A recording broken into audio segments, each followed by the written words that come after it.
बोलो पार्वती पते हर हर महादेव। दोस्तों, आज रात की रात एक चुटकी तुलसी की मिट्टी और हल्दी से करें ये उपाय।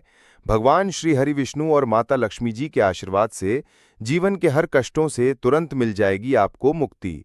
आपकी हर मनोकामना होगी पूरी। और दोस्तों, खुशियों से भर जाएगा आपका घर। बन जाओगे आप करोड़पति। क्योंकि दोस्तों, इस बार बहुत सारे शुभ योगों का निर्माण हो रहा है, जो कि कई वर्षों बाद आया है।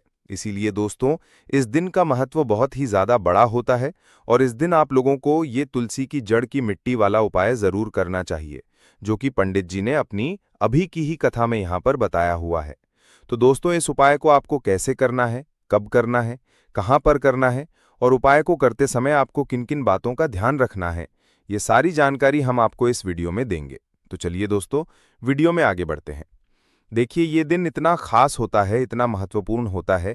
देखा गया है, कभी कभी बड़े बड़े पूजा पाठ अनुष्ठान से जो मनोकामना पूर्ण नहीं होती है, वो आज गुरुवार के दिन एक छोटे से उपाय करने से ही आपकी सभी मनोकामना पूर्ण हो जाती है। और बहुत सारे लोगों ने इस उपाय को किया भी है और उनको इस उपाय को करने का फल भी जरूर मिला है। अगर आप लोग भी इस उपाय को गुरुवार के दिन करना चाहते हैं, तो आप इस उपाय को पहले अच्छे से समझ लेना, सुन लेना, उसके बाद करना। आपको इस उपाय का फल जरूर मिलेगा। और इस उपाय को करने से आपके घर में चाहे किसी भी प्रकार की दुख और समस्या क्यों ना चल रही हो, आपको उसका कारण भी नहीं पता है कि भाई ये समस्या किस कारण से चल रही है। तो उसका कुछ भी कारण हो सकता है, जैसे पितृदोष हो सकता है, शनि दोष हो सकता है, या किसी भी तरह का मंगल दोष भी हो सकता है। और भी बहुत तरह के दोष होते हैं, कुछ भी हो सकता है। पर आपको इस उपाय को करने के लिए अपने दोष को पता लगाने की भी जरूरत नहीं है। आज के दिन इस तुलसी की मिट्टी वाला उपाय को आप लोगों को कर लेना है। तो दोस्तों, अब हम समझते हैं इस वाले उपाय को हमें करना किस समय है। तो सबसे पहली बात दोस्तों, हम समझते हैं कि ये तुलसी की मिट्टी वाला उपाय करना किसको है। तो देखिए, यहाँ पर सीधी सी बात है कि ये तुलसी की मिट्टी वाला उपाय जो उपाय है, ये किस लिए किया जा रहा है। ये मनोकामना को पूर्ण करने के लिए किया जा रहा है, या आपके जीवन में जो दुख और परेशानियां हैं उनको दूर करने के लिए किया जा रहा है, या आपका कोई बड़ा काम है जो कि नहीं हो पा रहा है, आप उसके लिए इस उपाय को कर सकते हो। तो सीधी सी बात यह है कि आप अपनी किसी भी प्रकार की मनोकामना के लिए इस वाले उपाय को कर सकते हो। तो ये उपाय वो व्यक्ति कर सकता है जिस व्यक्ति को अपनी किसी भी प्रकार की मनोकामना माता लक्ष्मी जी से पूर्ण करवानी हो। और अगर कोई भी माताएं बहनें जो हैं घर की सुख और शांति के लिए, घर में धन समृद्धि को बढ़ाने के लिए ये वाला उपाय करना चाहती हैं, तो घर की जो बड़ी माताएं बहनें होंगी वो इस तुलसी की मिट्टी वाला उपाय को विशेष रूप से करें, क्योंकि माताएं बहनें घर की लक्ष्मी होती हैं। और जब घर की लक्ष्मी कोई विशेष उपाय करती है तो उसका फल ही बहुत जल्दी मिल जाता है और बहुत बड़ा होके मिलता है। अन्यथा इस उपाय को कोई भी व्यक्ति कर सकता है, फिर चाहे वो बड़ा हो, चाहे वो छोटा हो, चाहे वो बच्चा हो। जिस व्यक्ति को ये तुलसी की जड़ की मिट्टी वाला उपाय समझ आ गया, वो व्यक्ति इस तुलसी की मिट्टी वाला उपाय को गुरुवार त्रयोदशी तिथि के दिन जरूर करे, क्योंकि उसको इस उपाय को फल बहुत ही जल्दी मिल जाएगा। क्योंकि गुरुवार के दिन माता लक्ष्मी जी बहुत आसानी से प्रसन्न हो जाती हैं। तो आइए अब हम समझते हैं कि इस तुलसी की मिट्टी वाला उपाय को आपको करना कैसे है और इस उपाय को करने का जो समय है वो क्या है। तो देखिए, गुरुवार दिन किए जाने वाला या तुलसी की मिट्टी वाला जो उपाय है, ये मुख्य रूप से सुबह का समय होगा, प्रातःकाल का समय होगा। किस समय होगा? सुबह का समय होगा। आपको कोशिश यही करनी है कि सुबह के समय हम इस तुलसी की मिट्टी वाला जो उपाय को कर लें। पर किसी कारणवश अगर आप सुबह को इस उपाय को ना कर पाओ, आपको कहीं काम से जाना हो या किसी और काम की वजह से आप उपाय को ना कर पाओ, तो आपके पास फिर दूसरा मौका रहेगा, जो कि शाम के समय का रहेगा, प्रदोष काल का रहेगा।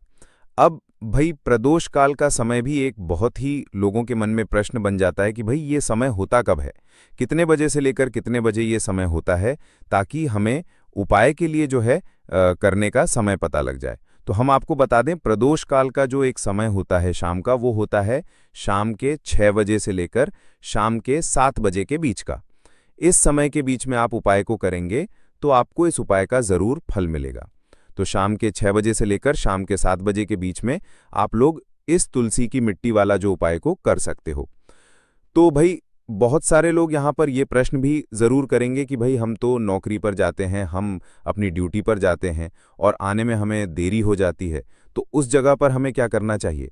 तो देखिए उन लोगों को भी टेंशन लेने की ज़रूरत नहीं है। अगर आप लोग इस उपाय को शाम के समय प्रदोष काल में कर रहे हैं और अगर आप आने में देरी भी हो जाती है, आपको आने में 7 बजे तक आप नहीं पहुंच पाते हो, तो भाई आप 7 या रात 8 बजे तक भी अगर उपाय को करोगे तो भी चल जाएगा। और अगर इससे भी थोड़ा देर हो जाती है तो भी आप उपाय को कर सकते हो, क्योंकि ये दिन बहुत ही कम आता है पूरे साल भर में एक बार। इसलिए जब आपको मौका मिल जाए, जब आप इस उपाय को जरूर कर लेना। कोई भी उपाय हो, आप कभी भी कर सकते हो गुरुवार त्रयोदशी तिथि के दिन। बस कोशिश करना कि समय का थोड़ा अंतर्गत ही कर लो। पर किसी का वश अगर ना कर पाओ तो फिर आप थोड़ा देरी से भी कर सकते हो, आपको उपाय का फल जरूर मिलेगा।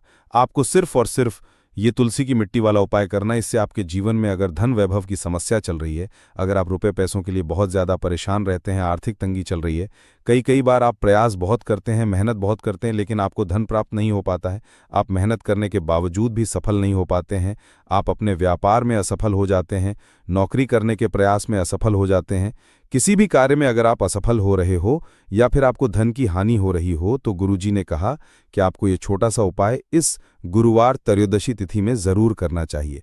तो चलिए जानते हैं इस विशेष उपाय के बारे में, लेकिन उससे पहले एक प्रार्थना।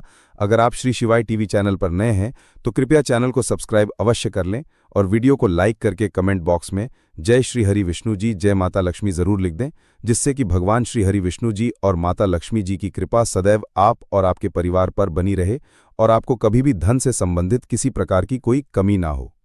आज का ये वीडियो बहुत ही खास होने वाला है, क्योंकि गुरुवार त्रयोदशी तिथि की तिथि में किए जाने वाले 3 विशेष उपाय आज आपको इस वीडियो में बताए जाएंगे। ये उपाय आप अपनी समस्या के अनुसार कर सकते हैं। इन उपायों में आपको धन प्राप्ति के उपाय बताए जाएंगे, आपकी मनोकामना पूर्ति के उपाय बताए जाएंगे, जीवन में किसी भी प्रकार के संकट चल रहे हैं, समस्याएं चल रही हैं तो उनको दूर करने के उपाय बताए जाएंगे। चलिए जानते हैं पूज्य गुरुजी द्वारा बताए गए सबसे पहले और सबसे खास उपाय के बारे में। इस उपाय के लिए आपको सबसे पहले जरूरत पड़ेगी तुलसी की मिट्टी और थोड़ी सी पीसी हुई हल्दी की। अब आपको तुलसी के गमले की मिट्टी आपको अपने घर में इस जगह पर रखनी है और एक छोटा सा उपाय करना है। इस उपाय को करने से आप देखेंगे कि आपके जीवन में धन से जुड़ी जितनी समस्याएं हैं वो आपके जीवन से दूर हो जाएंगी। बहुत तेजी के साथ ही साथ आपके जीवन में धन आना इस तरह से शुरू होगा कि फिर कभी भी आपको आपके जीवन में धन की कमी नहीं होने वाली है और आने वाली पीढ़ियों को भी धन कम नहीं पड़ेगा। इतना धन आपको अपने जीवन में प्राप्त होता है जब आप तुलसी के पौधे की मिट्टी से, यानी तुलसी का जो पौधा जिस गमले में लगा होता है उसकी मिट्टी से जब आप एक छोटा सा उपाय कर लेते हैं। तो तुलसी के गमले की मिट्टी का ये उपाय आपको करना है गुरुवार के दिन। ये उपाय गुरुवार के दिन जब आप करते हैं तो आपके जीवन में ना ही धन की कमी रहती है, ना ही आपके घर में सुख समृद्धि की कमी रहती है। अगर आपके जीवन में भी धन की कमी है, सुख समृद्धि का आपके घर में वास नहीं है, घर के लोग हमेशा किसी न किसी समस्या से जूझते रहते हैं, मतलब कोई ना कोई कष्ट उनको हमेशा परेशान करता है, या फिर घर में जो लोग हैं आपके, उनका भाग्य उनका साथ नहीं देता है, उन्हें अपने जीवन में सफलता मिल ही नहीं रही है, तब भी ये उपाय आपको जरूर करना है। तो तुलसी का महत्व आप सभी जानते हैं कि तुलसी का जो पौधा है ये कोई साधारण पौधा नहीं है, पूजनीय होता है तुलसी का पौधा। हम तुलसी के पौधे की पूजा करते हैं। तुलसी के पौधे में होता है माता लक्ष्मी का वास। श्रीहरि विष्णु को सबसे प्रिय होता है तुलसी का पौधा, क्योंकि माता लक्ष्मी का ये स्वरूप है। श्रीहरि विष्णु का भोग अधूरा होता है तुलसी के पौधे के बिना। इसीलिए जब भी हम श्रीहरि विष्णु को भोग अर्पित करते हैं तो चाहे एक तुलसी का पत्ता हम डालें, लेकिन उनके भोग में हम तुलसी दल जरूर डालते हैं और उन्हें भोग अर्पित करते हैं। तो अगर आपके घर में तुलसी का पौधा है और आपने उसे सही दिशा में रख लिया, विश्वास मानिए सुख समृद्धि की, धन की कभी आपके जीवन में कमी नहीं होगी। क्योंकि तुलसी का पौधा तो बहुत से लोग अपने घर पर लगाते हैं, लेकिन तुलसी के पौधे को लगाने का भी एक नियम होता है कि वो पौधा आपने सही दिशा में लगाया है या नहीं लगाया है। तुलसी से जुड़े जो नियम हैं उन्हें आप जानते हैं, नहीं जानते हैं, उनको फॉलो कर रहे हैं, नहीं कर रहे हैं, ये चीज़ बहुत ज़्यादा आपके ऊपर निर्भर करती है। और जब आप सही तरीके से पूजा पाठ करते हैं तो आपकी पूजा सफल होती है, आपके उपाय सफल होते हैं। ठीक है ना। तुलसी का जो होता है, जिस घर में होता है, जिस जगह होता है, वहाँ की ये सारी नेगेटिव एनर्जी, नकारात्मक ऊर्जा को दूर कर देता है। तुलसी का पौधा इतना ज़्यादा महत्वपूर्ण होता है कि जहाँ तुलसी का पौधा होता है वहाँ पर कभी भी धन की कमी नहीं होती है, धन उस घर में हमेशा आता है। तो चलिए बात कर लेते हैं कि आपको तुलसी का पौधा सबसे पहले किस दिशा में लगाना है।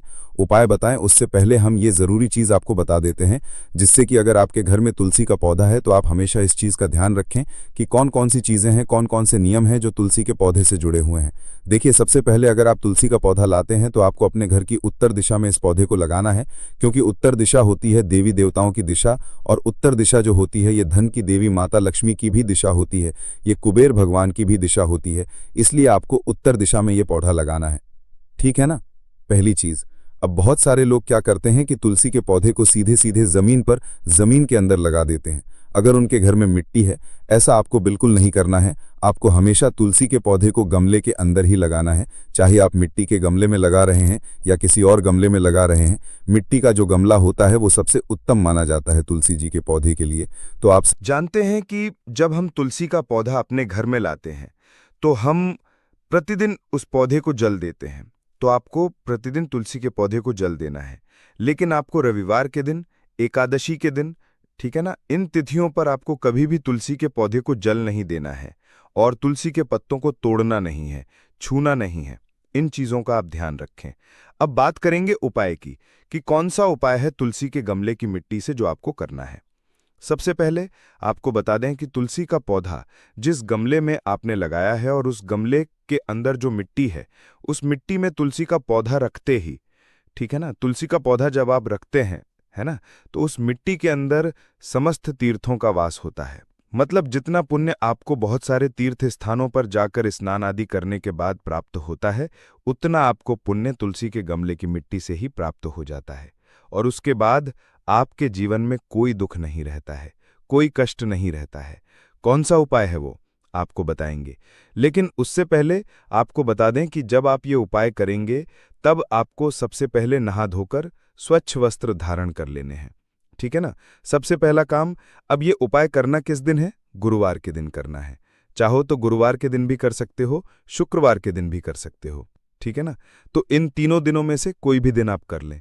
तो आपको नहा धोकर स्वच्छ वस्त्र धारण कर लेने हैं। उसके बाद आपको क्या करना है? सबसे पहले 1 लोटा जल आपको तुलसी के पौधे में चढ़ाना है, ठीक है ना। 1 लोटा जल चढ़ाएंगे। ओम नमो भगवते वासुदेवाय नमः, इस मंत्र का आपको 11 बार जप करना है। श्री हरि विष्णु से प्रार्थना करनी है, ठीक है ना। जो भी आपकी मनोकामना है, जो भी आपकी प्रार्थना है, वो आप यहाँ पर तुलसी मैया से, श्री हरि विष्णु से कह देंगे। इसके बाद आपको क्या करना है कि जो गमले की मिट्टी है जिसमें तुलसी का पौधा लगा है, थोड़ी सी मिट्टी आपको निकाल लेनी है, बहुत थोड़ी सी, और उसके अंदर आपको डालना है यहाँ पर बहुत ही थोड़ा सा गुलाब जल। तो देखिए, गुलाब का जो फूल होता है ये माता लक्ष्मी को बहुत ही प्रिय होता है, आप सभी जानते हैं, ठीक है ना। तो गुलाब जल आप थोड़ा सा लेंगे और उस मिट्टी के अंदर डाल लेंगे। अब मान लीजिए आपके पास गुलाब जल नहीं है, तब आप क्या करेंगे? अगर आपके पास गुलाब जल नहीं है तो आप साधारण जल भी डाल सकते हैं, कोई समस्या नहीं है। चाहे तो हल्दी भी आप डाल सकते हैं, लेकिन आप साधारण जल डाल लें, उसी से आपका तिलक बन जाएगा। तो आपको हल्का सा पेस्ट बना लेना है जिससे कि तिलक हो जाए। अब आप क्या करेंगे कि जो आपने पेस्ट बनाया है, मतलब जिसको हल्का हल्का सा आपने मिट्टी को पानी डाल के या गुलाब जल डाल के घोला है, घर में जितने भी सदस्य हैं सभी को स्नान आदि करने के बाद तिलक करना है तुलसी के गमले की मिट्टी का। तो देखिए, जब आपके घर का कोई भी व्यक्ति तुलसी के गमले की मिट्टी का तिलक करता है, सबसे पहली चीज कि उसका काम बन जाता है। कभी भी उस व्यक्ति का भाग्य उसका साथ नहीं छोड़ता है, भाग्य बहुत मजबूत हो जाता है और दुर्भाग्य उससे हमेशा के लिए दूर हो जाता है।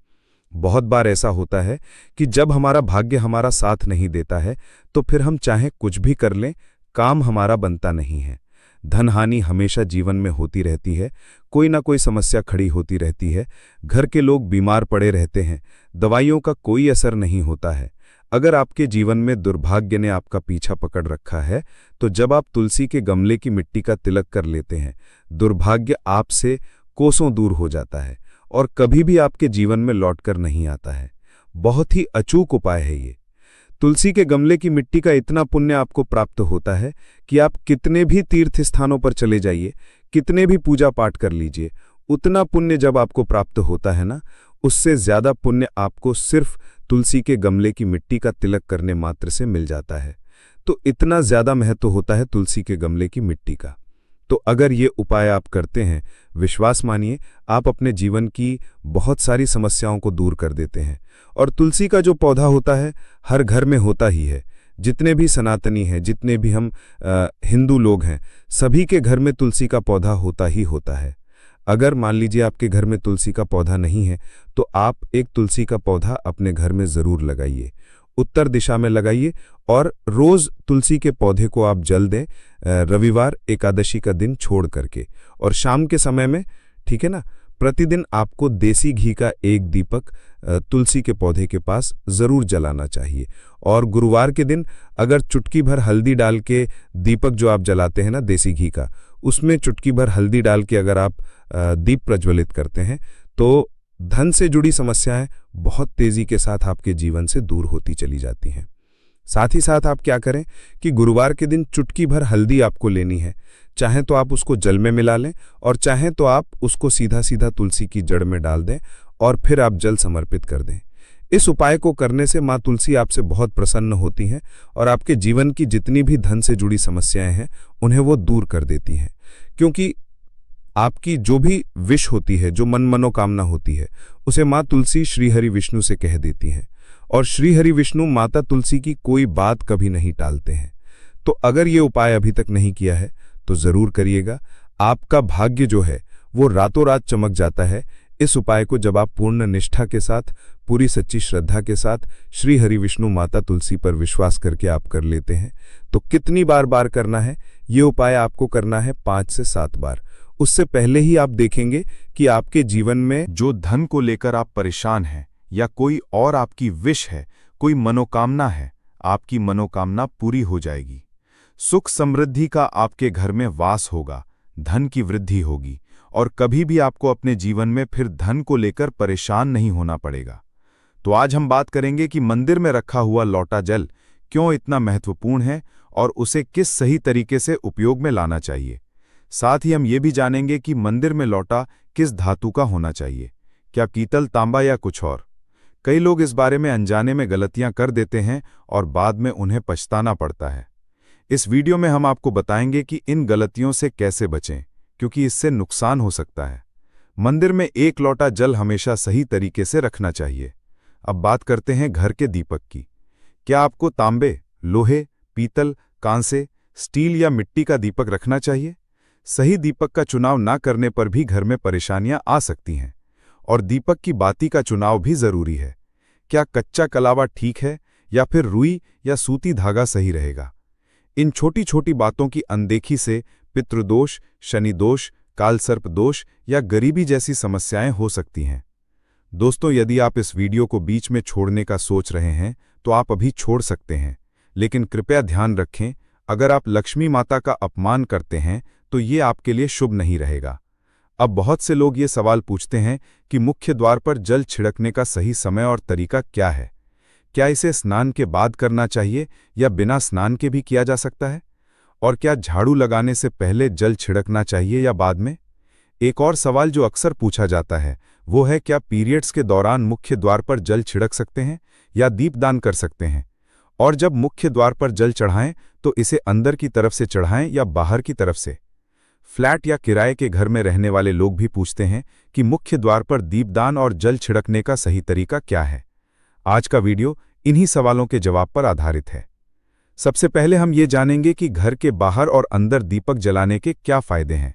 खासकर घर के बाहर दीपक जलाने से जो 5 बड़े फायदे होते हैं वो आपको चौंका सकते हैं। भगवान की पूजा में दीपक जलाने का महत्व तो सभी जानते हैं। हिंदू धर्म में देसी घी या सरसों के तेल का दीपक जलाना बेहद शुभ माना जाता है तथा तिल के तेल का दीपक भी जलाया जाता है। लेकिन भगवान के सामने दीप जलाना केवल पूजा का एक तरीका नहीं है, बल्कि घर के अंदर और बाहर दीप जलाने से कई लाभ मिलते हैं। दीपक जलाने से न केवल सकारात्मक ऊर्जा उत्पन्न होती है, बल्कि 5 बड़े फायदे भी मिलते हैं। तो आइए जानते हैं। नंबर 1, पृथ्वी से अंधकार दूर होता है। घर में दीपक जलाने से न केवल घर का अंधकार दूर होता है, बल्कि यह नकारात्मक ऊर्जा को भी घर से बाहर कर देता है। जहां दीपक जलता है वहां सकारात्मक ऊर्जा का वास होता है। स्वाभाविक है कि जहां सकारात्मक ऊर्जा होगी वहां भगवान का भी वास होगा। इसलिए शाम होने से पहले दीपक जलाना शुभ माना जाता है। तेल से जलने वाले दीपक का असर उसके बुझने के बाद भी आधे घंटे तक बना रहता है, जबकि शुद्ध देसी घी का दीपक वातावरण को करीब 4 घंटे तक सकारात्मक रखता है। नंबर 2, दीपक जलाने का वैज्ञानिक लाभ। जब घर में शुद्ध घी या सरसों के तेल का दीपक जलता है तो उसके धुएं से घर के माहौल में सात्विकता आती है। ये धुआं हानिकारक कणों को नष्ट करता है और वातावरण को शुद्ध बनाता है। नंबर 3, सुख समृद्धि का वास। जिस घर में भगवान के सामने दीप जलाया जाता है वहां माता लक्ष्मी की कृपा बनी रहती है। ऐसे घर में सुख समृद्धि का वास होता है। दीपक को पूर्व दिशा में रखने से व्यक्ति दीर्घायु होता है और उत्तर दिशा में रखने से धन संपन्नता बढ़ती है। दीपक न केवल घर के अंधकार को दूर करता है बल्कि हमारे जीवन को भी प्रकाश की ओर ले जाता है। नंबर 4, बीमारियों को दूर भगाने में मदद। घर में दीपक जलाने से बीमारियां आसपास नहीं भटकती। परिवार के सभी सदस्यों को स्वास्थ्य लाभ मिलता है। खासकर अगर दीपक के साथ एक लौंग भी जला दी जाए तो इसका असर दोगुना हो जाता है। ये त्वचा संबंधी बीमारियों को दूर करने में मदद करता है। नंबर 5, शुभ शक्तियों को आकर्षित करना। सनातन धर्म के अनुसार जिस घर में सुबह शाम दीप जलाया जाता है वहां कभी अंधकार नहीं होता। ऐसा घर शुभ शक्तियों को आकर्षित करता है।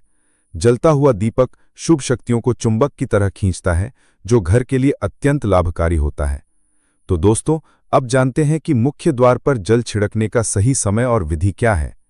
अगर आप मुख्य द्वार पर जल चढ़ाते हैं तो आपको ये ध्यान रखना है कि जल को रात में सोने से पहले एक पात्र में भरकर रखना चाहिए। आप कोई भी पात्र ले सकते हैं, जैसे तांबे, पीतल, स्टील या चांदी का। यदि गंगा जल उपलब्ध हो तो उसे थोड़ी मात्रा में डालें और फिर शुद्ध जल से पात्र भर दें। अगर गंगा जल नहीं है तो केवल शुद्ध जल भी पर्याप्त है। इस जल से भरे पात्र को अपने घर की रसोई में रख दीजिए। सुबह उठकर इस जल का छिड़काव अपने घर के मुख्य द्वार पर करें। मुख्य द्वार पर सुबह सबसे पहले छिड़का गया जल घर की सभी समस्याओं को दूर करता है। यदि आप नकारात्मक ऊर्जा, मानसिक परेशानी, आर्थिक तंगी या वास्तु दोष से परेशान हैं तो ये उपाय आपकी मदद करेगा। रसोई में रखा जल मुख्य द्वार पर छिड़कने से आपके घर की परेशानियां समाप्त हो सकती हैं। ये उपाय न केवल वास्तु दोष और पितृदोष को समाप्त करता है बल्कि तंत्र मंत्र या बुरी नज़र के प्रभाव को भी खत्म करने में सहायक है। इस उपाय को नियमित करने से घर में सुख समृद्धि बनी रहती है और बीमारियों से भी मुक्ति मिलती है। आपको ये जल सूर्योदय से पहले मुख्य द्वार पर छिड़कना चाहिए। अगर सूर्योदय के बाद आप मुख्य द्वार को अन्य जल से धोना चाहें तो आप साधारण जल भी उपयोग में ला सकते हैं, लेकिन सूर्योदय से पहले जो जल छिड़का जाता है उसका विशेष महत्व होता है। तो आइए जानते हैं कि मुख्य द्वार पर जल छिड़कने के बाद दीपक जलाने के क्या फायदे हैं। चाहें तो ये कोई समस्या नहीं है, लेकिन ये विशेष जल सूर्योदय से पहले ही छिड़क दिया जाना चाहिए। अब कई लोग पूछते हैं कि क्या ये जल छिड़कने से पहले स्नान करना जरूरी है या बिना स्नान किए भी इसे किया जा सकता है। देखिए, जो जल हम सुबह मुख्य द्वार पर छिड़कते हैं वो एक महत्वपूर्ण उपाय है। इसे स्नान करने के बाद करना आवश्यक नहीं है। सुबह जल्दी उठें, सबसे पहले रसोई में जाएं और पहले से रखे जल को लेकर मुख्य द्वार पर जाएं। मुख्य द्वार खोलें और इस जल का छिड़काव करें। जल छिड़कते समय अपने पितरों और मां लक्ष्मी का ध्यान जरूर करें। ऐसा कहा जाता है कि सुबह सुबह मां लक्ष्मी हर घर के द्वार पर आती हैं। जिन घरों के द्वार खुले होते हैं और जहां जल का छिड़काव किया गया होता है वहां मां लक्ष्मी प्रवेश करती हैं। जल छिड़कते समय अपने मन में मां लक्ष्मी से प्रार्थना करें, हे मां लक्ष्मी, कृपया मेरे घर में प्रवेश करें, मैं आपका स्वागत करने के लिए तैयार हूं। इसके बाद पितरों का ध्यान करें, क्योंकि घर की दहलीज को पितरों का वासस्थान माना जाता है। जब आप दहलीज पर जल छिड़कते हैं तो पितर प्रसन्न होते हैं और उनका आशीर्वाद आपको मिलता है। स्नान करने की आवश्यकता नहीं है, आप बिना स्नान किए भी ये कार्य कर सकते हैं। अब आपके अगले प्रश्न की बात करें, क्या जल का छिड़काव झाड़ू लगाने के बाद करना चाहिए या पहले? इसका उत्तर यह है कि सुबह उठने के बाद सबसे पहला कार्य जल का छिड़काव करना चाहिए। इसके बाद आप झाड़ू लगा सकते हैं। सुबह उठते ही सबसे पहले बिस्तर पर बैठकर अपने दोनों हथेलियों को देखें और मां लक्ष्मी का ध्यान करें। यदि चाहें तो निम्न मंत्र का उच्चारण कर सकते हैं। करा वस्ते लक्ष्मी करमद्दिये सरस्वती कर मूले तु ब्रह्मा प्रभाते कर दर्शनम। फिर दोनों हाथ जोड़कर देवी देवताओं को प्रणाम करें। इसके बाद हाथ से धरती को स्पर्श कर प्रणाम करें और धीरे से अपना दाहिना पांव जमीन पर रखें। फिर रसोई में जाकर जल लें और मुख्य द्वार पर जल छिड़कें। जल छिड़कते समय मां लक्ष्मी और पितरों का ध्यान अवश्य करें। उसके बाद आप अपने घर के अंदर आकर अपनी दिनचर्या जैसे झाड़ू लगाना, स्नान करना आदि कर सकते हैं। अब कुछ लोगों का ये सवाल होता है कि क्या जल छिड़कने के बाद मुख्य द्वार की सफाई की जा सकती है? तो हाँ, आप ऐसा कर सकते हैं। पहले रसोई में रखा जल मुख्य द्वार पर छिड़क दें। इसके बाद अतिरिक्त पानी लेकर मुख्य द्वार की अच्छे से सफाई झाड़ू या पानी से कर सकते हैं। कुछ लोग पूछते हैं कि अगर वे फ्लैट या किराए के एक कमरे में रहते हैं तो जल का छिड़काव और दीपदान कहाँ करें? तो इसका उत्तर यह है कि आप जहां रहते हैं वहां के मुख्य द्वार को ही मानें। मतलब जिस दरवाजे पर आपका नाम लिखा हो या नेम प्लेट लगी हो वहीं जल छिड़कें और दीपदान करें। अगर आपके पास एक ही कमरा है तो कमरे के दरवाजे को मुख्य द्वार मानें और वहीं पर ये उपाय करें। अब अगला सवाल यह है कि क्या पीरियड्स के दौरान मुख्य द्वार पर जल छिड़का जा सकता है और दीपदान किया जा सकता है? जल छिड़कने के लिए पीरियड्स का कोई असर नहीं होता। आप जल छिड़क सकती हैं, लेकिन दीपदान कार्मिक पूजा में आता है जो बिना शुद्धता के नहीं किया जा सकता। इसका मतलब यह है कि पीरियड समाप्त होने के बाद ही दीपदान करें। इसके अलावा कुछ लोग पूछते हैं कि मंदिर में जल रखना जरूरी है या नहीं और रखा हुआ जल क्या करना चाहिए। तो शास्त्रों के अनुसार घर के मंदिर में 1 लोटा जल रखना बहुत जरूरी है। जल ऊर्जा को संचित करता है। जब आप पूजा करते हैं, मंत्र जपते हैं या भगवान से प्रार्थना करते हैं तो इन सभी की ऊर्जा उस जल में समाहित हो जाती है। यही कारण है कि मंदिर में जल रखना आवश्यक है। सुबह की पूजा के दौरान 1 लोटा जल मंदिर में रखें और दीपक जलाएं। ये अग्नि और जल के संतुलन का प्रतीक है। पूजा के बाद इस जल का उपयोग शुभ कार्यों में करें, जैसे पौधों में डालना या घर में छिड़काव करना। यह सकारात्मक ऊर्जा को बढ़ाता है। सुबह की पूजा के समय हम मंदिर में जल रखते हैं। अगली सुबह जब आप पूजा करने जाते हैं तो सबसे पहले उस जल का उपयोग करें। आप पूरे घर में उस जल का छिड़काव कर सकते हैं। ये जल आपके घर को शुद्ध करता है क्योंकि ये सकारात्मक ऊर्जा से भरा होता है। इससे कई बीमारियां भी दूर हो जाती हैं और घर में नकारात्मक ऊर्जा का प्रवेश नहीं होता। अगर आप नियमित रूप से इस जल का छिड़काव करते हैं तो आपके घर की समस्याएं धीरे धीरे खत्म हो जाती हैं। कभी कभी लोग ये शिकायत करते हैं कि दवाइयां असर नहीं करती। ऐसे में अगर दवाइयों के साथ साथ रोगी को इस जल से पानी दिया जाए तो दवाइयां जल्दी असर करने लगती हैं। इसी तरह अगर परिवार में कलह और झगड़े रहते हैं तो परिवार के सभी सदस्य इस जल को थोड़ा थोड़ा पी सकते हैं। इससे धीरे धीरे सकारात्मक विचारों का प्रवाह शुरू होता है और घर में शांति और समन्वय आता है। अगर आपका कोई व्यापार है या दुकान है तो इस जल का थोड़ा सा छिड़काव वहां भी करें। यह आपके व्यापार को सफल बनाता है और किसी भी तरह की परेशानी से बचाता है, क्योंकि ये जल बेहद सकारात्मक ऊर्जा से भरा होता है। अब बात करते हैं कि मंदिर में जल क्यों रखा जाता है। जल को अमृत माना जाता है और ये देवी देवताओं के लिए विशेष महत्व रखता है। मंदिर में 1 लोटा जल रखना उतना ही आवश्यक है जितना कि आप रोजाना भोजन करते हैं। जब हम भगवान की पूजा करते हैं तो तांबे या पीतल के पात्र में 1 लोटा जल जरूर रखना चाहिए। ये जल एक सागर की तरह होता है और हमारे जीवन के दुखों को समाप्त करने में मदद करता है। यदि कोई व्यक्ति भगवान को रोजाना भोजन नहीं कर सकता तो वो मंदिर में 1 लोटा जल रख सकता है, जिससे उसकी पूजा पूरी होती है, ताकि भगवान इसे ग्रहण करें और ये जल रूपी प्रसाद अगले दिन सुबह आप प्रसाद समझकर ग्रहण करें। लेकिन याद रखें, मंदिर में रखा जल कभी भी तुलसी में अर्पित नहीं करना चाहिए, क्योंकि ये जल सभी देवी देवता ग्रहण करते हैं। हाँ, अगर आपके घर में लड्डू गोपाल या राधा कृष्ण हैं और आप 1 लोटा जल उनके लिए अर्पित करते हैं तो आप अगले दिन यानी सुबह के समय वो जल तुलसी में चढ़ा सकते हैं। मंदिर में रखा जल अगले दिन यानी सुबह अपनी आंखों को धोने के लिए प्रयोग करें। इससे आंखों की रोशनी बढ़ती है और आंखों की